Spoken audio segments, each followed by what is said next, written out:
Welcome back, everyone, to the cigar smoke-filled back room. I am Doug with Tusk Consulting. TuskConsulting@gmail.com. TuskConsulting@gmail.com. If you're a pro-gun Republican and you need political consulting help, drop me a line at that email, and we'll see how we can help you. If you are not a pro-gun Republican, completely disinterested, today's video is going to be a little bit different than our normal video series about things that are not discussed enough in politics, or at least not discussed honestly enough. Today, we're going to talk about election prediction. This is the November 2024 general election coming up. Figure it's time to actually put a formal prediction up of what I think is going to happen. May differ from what you think is going to happen, but get it out there on record, a little bit of accountability after the fact. Now there will be a copy of what I think, and you guys can hold me to it. Anyhow, before we get too far into the program, the cigar of the day is a Diesel. This is part of their Whiskey Row series. Had this before. And the bottle of the day is a Von Payne Black. This is a whiskey. It's an infused whiskey. It's got the nice little gargoyle spout there. Yeah, it's Halloween. It's seasonally appropriate. And we are dressing it up in a paper plane cocktail today. One of my favorite cocktails. Again, not sponsors to the program, but I like that. Anyhow, let's talk about the election prediction. So, first thing, before we get too far into this, no matter what I say about what I think state's going to go this way, that state's going to go that way, just vote, okay? Just vote. Don't use this as an excuse to not vote. Oh, it's already over. Doug says this. Oh gosh, it's terrible. We're not going to. Just vote.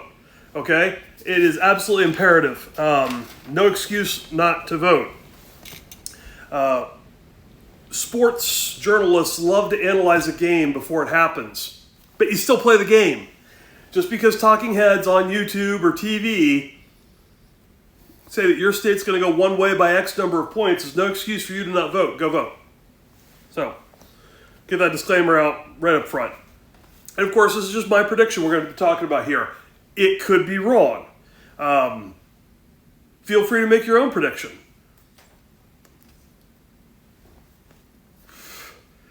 There are lots of other analysts that have given lots of different opinions on how they think this is going to go. And part of this is to discuss kind of, where I'm seeing things in comparison to everybody else. There are some really, and a lot of these analysts are obviously in the bag for one side or the other. And look, I am too, okay? I am a pro-gun Republican, which means I am a pro-Trump Republican, okay? That doesn't necessarily cloud my judgment, though. I can be an objective analyst of how I think things are going to go, which is different from how I want them to go. Right? Do I want Trump to get like a 1984 Reagan re-elect 49 state landslide? Yeah, of course I do. I'd love that. Is that going to happen? No, it's not going to happen. Now, there are people out there on both sides that have put out their predictions. I've seen from as much for the pro-Harris side, they show all the swing states going to her and her winning like 319 to 219 electoral votes, 100 electoral vote margin in favor of her. But that's the outlier. Most semi-sober and semi-sane Democrat analysts show her barely getting to 270. And I mean barely getting 270 in their rosy projections. On the other side, our side, I have seen pro-Trump analysts with as high as a 328 to 210 electoral vote breakdown, Trump-Harris. That would be, 118 electoral vote margin in favor of Donald Trump. And basically, that's all the swing states going to him, plus Minnesota, New Hampshire, and Maine at large.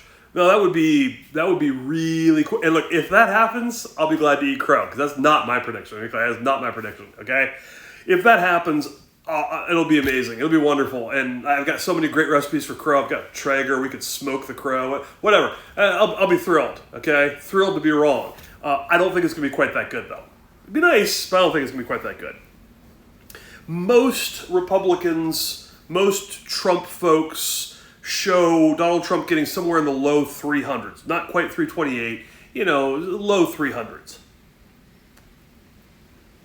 Obviously, I believe the truth is somewhere in between these. And in fact, I'm going to show you where I'm coming down. But let's go back in time a little bit. We did a video on the Electoral College map earlier in this year, and I showed this. This was the 270 to win consensus a few months ago. And basically it showed all the states that are likely or solid or lean for Trump, and likely and solid and lean for Harris, and then five swing states: Nevada, Arizona, Wisconsin, Michigan, and Pennsylvania. That's it. Those are your swing states, okay? So that, and theoretically, either candidate could win depending on how those swing states break down. And again, lest it need reminding, the swing states matter. They matter a lot, okay? So, where do I think this is all going to break down? I think that it's going to break down with a 297 to 241 electoral vote count in favor of Donald Trump. What does that map look like as compared to the map I just showed you? Well, here it is. Basically, of the 5 swing states, 4 of them go to Trump and 1 goes to Harris. Nevada, Arizona, Wisconsin, and PA go to Trump, and Michigan goes, I think, narrowly to Harris. That is how I think those swing states break down. 4 go to Trump, 1 goes to Harris, 297 to 241, and that's that. Now, how did we get here? Some analysts do this, make their prediction based off just polling. We've done a video on polling too. Polling has its own problems. And polling is interesting, but it's not everything. And there's a zillion polls. And some of them are obviously biased one way or the other, right? If you're looking at the ABC News poll or CNN poll, hey, you think maybe they're all about Kamala Harris? Uh-huh. And with all due and appropriate respect, you think Trafalgar's polling for Trump? Yeah, okay. And that's cool, right? And we know what the biases of some of these are. Fine. And to a certain degree, we can average some of that out. But there's also errors. And one of the things that has been noted in the past is that some polls have underestimated Trump support. We call it a shy Trump voter, right? They don't want to tell a pollster they're a Trump voter, but they are a Trump voter. That is certainly a phenomenon that we have observed in the past. And so some analysts will just build in a certain fudge factor, right? Well, last time they underestimated Trump by 3 or 4 points, so we're just going to take all this polling and add 3 or 4 points in Trump's favor to it, and that's how they get these, very skewed maps. That, hey, maybe they'll come true. Maybe, fingers crossed. But again, I don't think they will. I think 297 to 241 is the real number. But that presumes that the pollsters have not changed their methodology in the intervening years to correct for that. And one of the things that may tell you that they have in fact changed was in 2022, not a presidential year, a midterm year, a lot of pro-gun and pro-Trump Republicans, like me, thought we had a red wave coming. We thought it. And magically, it did not materialize. The polling seemed to suggest we were going to get a red wave. We did not get, it wasn't a bad year, but it was not a great year. It could have been so much better. And we were anticipating in the closing weeks of that election, things being a whole lot better than they actually turned out to be. So, polling doesn't always err in favor of the Democrats. Let that lesson burn in for you, okay? And of course, with polling, we can dig into demographic breakdowns, and there's actually been a decent amount of analysis on this. And how does it go by gender gap? How does it go by racial demographics? How does it go by education level, et cetera? So, non-college educated whites versus, college educated females versus whatever, right? And while we can talk about that for hours, I just want to talk about one specific slice of that. Because I have liberal friends, as I'm sure you do too. And they have yet to take me up on the one wager I've got. I'm not much of a gambler. I usually just wager a dozen donuts. But I've offered to my liberal friends a dozen donut wager. And my wager is this. I believe that Kamala Harris will get a smaller percentage of the female vote in 2024 than Joe Biden got of the female vote in 2020. Not one of my liberal friends has taken me up on that. So they obviously agree that she's going to get a smaller percentage of the female vote than Joe Biden did just 4 years ago. That's very interesting, isn't it? And it kind of puts lie to this intersectional politics. In order to get the female vote, you have to run a female. Because if that were true, Kamala Harris should outperform Joe Biden, right?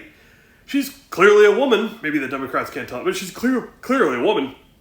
Joe Biden is clearly not. Shouldn't she do better? According to their intersectional political calculus, she should. Why doesn't she? Why won't she? And why won't they take the bet? Anyhow, speaking of bets, another way sometimes people will look at how to make a prediction is through the betting markets, which I don't participate in, but I do look at. And there's a couple of them out there. Polymarket is one, PredictIt is another, probably more than that.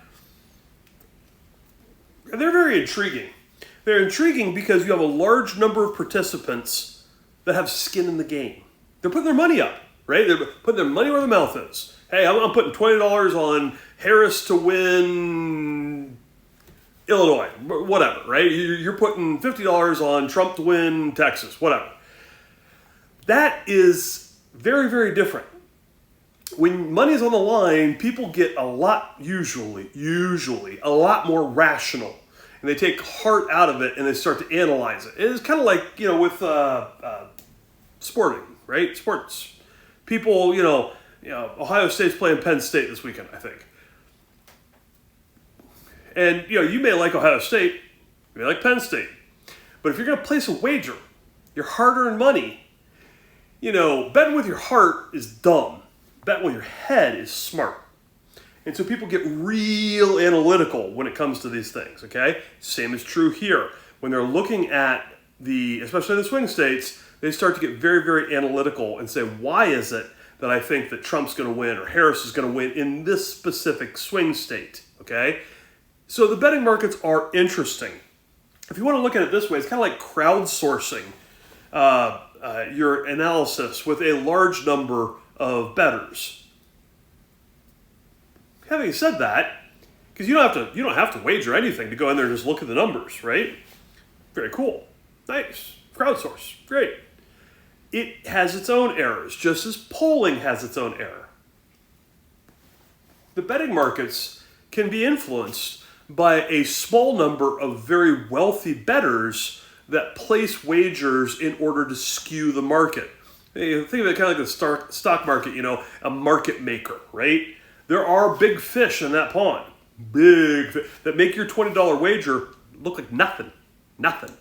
So there are factors, there are things outside of your control where individuals who want to, who hear that Polymarket or PredictIt or whoever is the gold standard. And so they go in there and they put an absurd amount of money in a particular state for a particular candidate to skew the numbers because they want to generate a narrative. And they're hoping it's a self-fulfilling prophecy, right? That people believe that Trump's going to win, say, Nevada. Then he will win Nevada, right?